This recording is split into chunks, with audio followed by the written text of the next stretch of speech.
Hai teman-teman, selamat datang di channel YouTube saya, Sri Evani.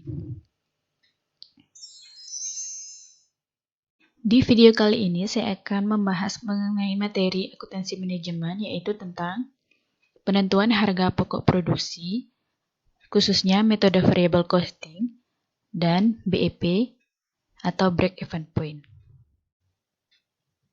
Terdapat dua metode dalam penentuan harga pokok produksi. Yang pertama, metode full costing, dan yang kedua, metode variable costing. Yang membedakan dari kedua metode tersebut yaitu terletak pada BOP atau biaya overhead pabrik, di mana BOP adalah biaya selain biaya bahan baku langsung dan BTKL. Perlu diketahui komponen harga pokok produksi ada 7, yaitu yang pertama biaya bahan baku, kedua BTKL, ketiga BOP, 4 persediaan awal bahan baku, 5 persediaan akhir bahan baku, keenam, persediaan awal barang dalam proses, dan yang ketujuh, persediaan akhir barang dalam proses. Biaya ada 2. Yang pertama, biaya variabel adalah biaya yang berubah bila output atau barang yang dihasilkan berubah. Contoh BOP variabel yaitu yang pertama, biaya bahan baku tidak langsung, kedua BTKTL, yang ketiga biaya listrik, air, dan telepon, yang keempat perlengkapan, seperti brosur, kwitansi, dan paperback. Yang kedua, yaitu biaya tetap. Adalah biaya yang tidak berubah bila output berubah. Contoh BOP tetap yaitu yang pertama biaya asuransi, biaya penyusutan, biaya sewa gedung, dan BTKTL tetap seperti mandor yang gajinya tetap. Nah, dari kasus PT Aku Mandiri, sebelumnya saya sudah membuat perhitungan harga pokok produksi dengan metode full costing. Bisa dilihat perbedaannya dengan metode variable costing, yaitu terletak pada biaya overhead pabrik.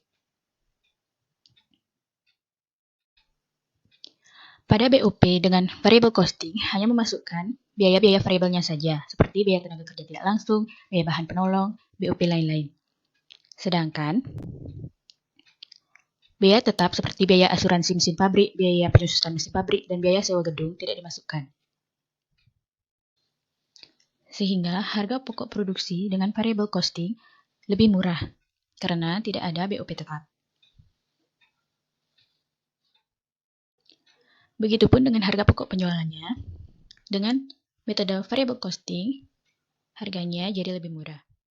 Baik dilihat dari laporan laba rugi dengan penjualan yang sama, dan kita masukkan HPP-nya di sini.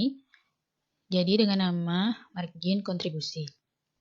Nah, di sini kita masukkan biaya overhead tetapnya, yaitu ini.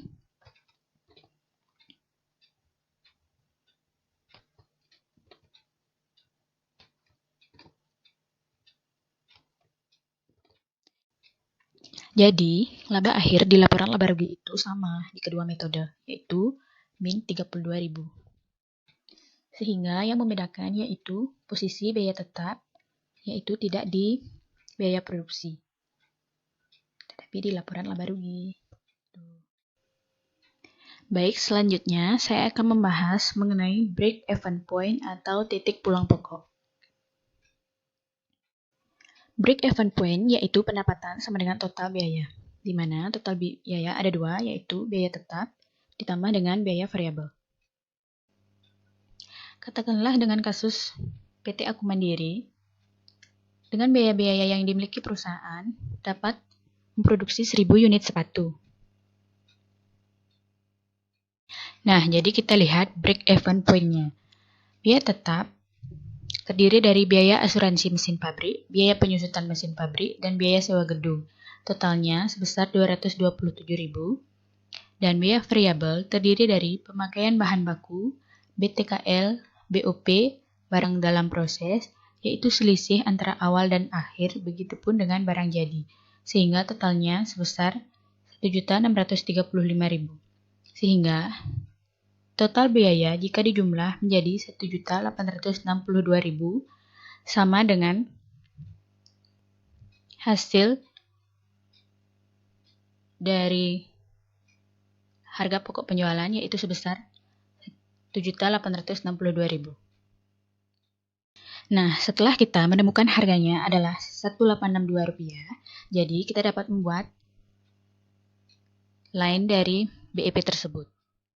Nah, di garis vertikal terdapat fixed cost, yaitu sebesar Rp227.000, didapat dari total biaya tetap. Dan revenue sama dengan total cost sebesar Rp1.862.000. Dan di garis horizontal terdapat unit, yaitu memproduksi 1000 unit. Jadi, kita dapat menarik garis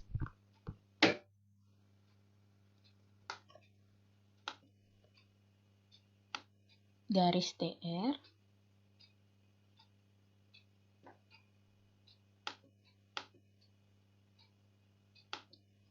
dan garis total cost atau TC.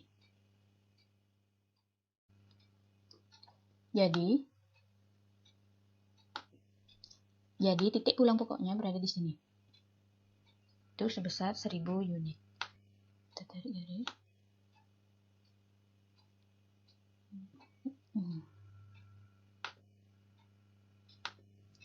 Ini merupakan total revenue dan ini total cost. Dan ini merupakan titik pulang pokoknya.